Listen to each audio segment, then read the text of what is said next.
Hello there and welcome to my channel Novice Modelling in the Midlife Crisis. My name is Andy and today we're doing a what's in the box kit review number 255 for my Redux models, which is actually a original Hella kit, the Gnome Rhone AX2, which has the reference number RDX35001, but strangely does not appear on Scalemates. So I'm thinking this is kind of rare, kind of interesting. So what we're going to do is, this is part of a You Choose My Next Build feature where I give you guys the opportunity to help pick which kit I build next. The options are the KS600, the M72 Russian, or the Type 97 Japanese. And all you need to do to get involved is to drop a comment in the comment section below and cast your vote, basically, because democracy always prevails on this channel. So we're going to do a standard kit review. We're going to have a look at the parts. These brown parts here are the standard Hella parts, which was from a kit circa 1978, which was kit number 420. Incredibly hard to find on eBay. It actually became part of a kit 81102 in 2010 something, which was the motorcycle and sidecar, a Hotchkiss machine gun, and a 25mm, I think it's an anti-tank gun. So it's kind of like a little diorama set. You don't see them very much anymore. And this Redux kit, who I don't really know anything about, to be quite honest with you, probably came from around about 2005 to 2010, because that seems to be when they were churning out some old Hella kits with a bunch of additions. The additions being some rather nice resin figures, some reproduction better quality tyres, some metal parts here which I'm not quite sure what they're for, and a whole load of nasty looking, really nice looking, whatever your preference, photo etch. So what we're going to do is going to have a look at the parts first, and then we'll move on to the sundries and we'll have a look at the instructions, and then I'll just read out a bit of Wikipedia and tell you what the Gnome Rhone AX2 was all about. So let's have this one first. This is our main body of the motorcycle. So we've got the actual frame here. We've got what looks like a headlamp. We've got a bit of mechanical. We've got a front and a rider and a pannier or pillion passenger seat. We've got the petrol tank. We've got some handlebars which have got some attached flash to them, which will need careful removal. This looks like it's going to be part of the engine. That's going to be our exhaust. Some other mechanical parts here, which are unidentified by myself, not being a mechanic. And a whole bunch more mechanical parts along there as well. They all look quite nicely detailed. I mean, you've got to remember this is something from the 1970s, the 1978 tooling, so they're not going to be up to the same sort of standard as things that you can get now, like the new KS600 from Tamiya. So here we have the standard wheels, which, to be honest with you, look pretty good. I mean, I suppose the spokes are kind of thick, but the tyres look pretty decent. This is a officer's cap, as we can see with the that sort of French cross on it. We have a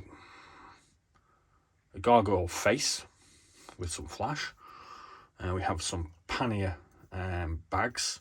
I think that's probably going to be a Hotchkiss machine gun. Looks pretty good, doesn't seem to be any flash on it. That's going to be the chassis for the sidecar. Got a seat for the sidecar. We've got the mudguard, and then we have the actual sidecar in two pieces. Looks pretty good. No detail on the interior or anything. So that's that one. This here is going to be the wheels, I'm thinking, for the sidecar, possibly. Yeah. I'm not too sure. Well, there's two wheels there anyway. They're probably the sidecar wheels, I would have thought, with a single wheel and a spare. We've got a couple of unidentified parts here. And then we have the standard complement of Hella figures, which these look pretty nice for 1978. His face out of focus looks reasonably good. I have come to the decision, if this is the one that is picked, I will be building the standard set of Hella figures. I won't be touching these resin ones because my figure painting is not really that great at the moment. So we've got a rifle here, There's some good detail on those legs there, isn't there? That's quite impressive. I quite like that.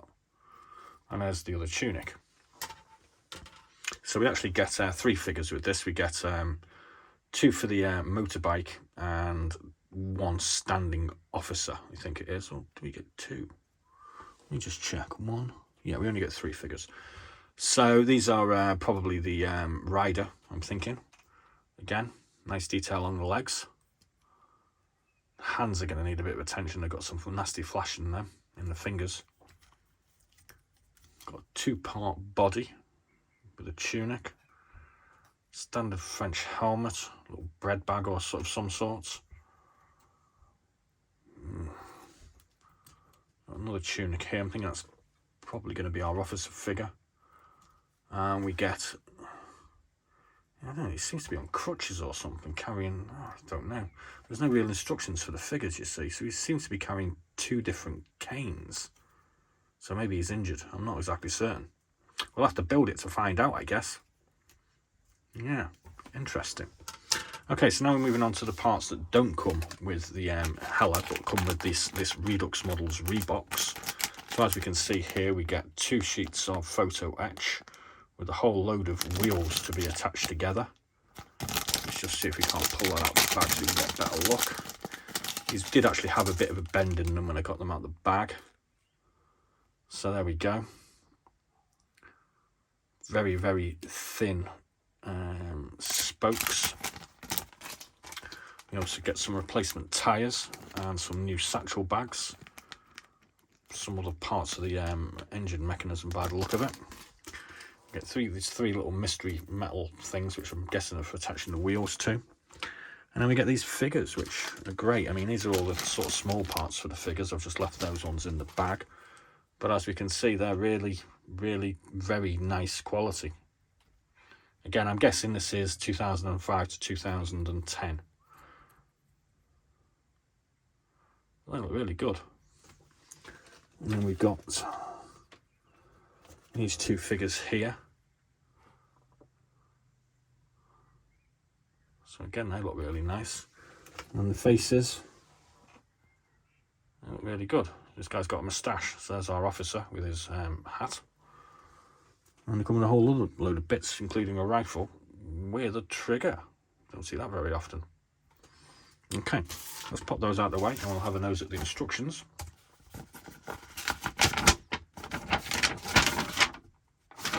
So we've got a little sprue diagram here, what we should get. Doesn't include the replacement figures though.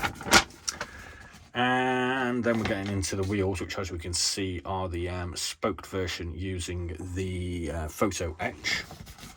And we're going to attach those to our forks. Build up the front of the motorbike first. And it looks like we're going to turn our attention to the sidecar. Build that together. And then the actual framing of the motorbike here. There's a load of photo etch to go on by the look of it. And then we're going to put the rest of the frame and the rear of it together with our exhausts.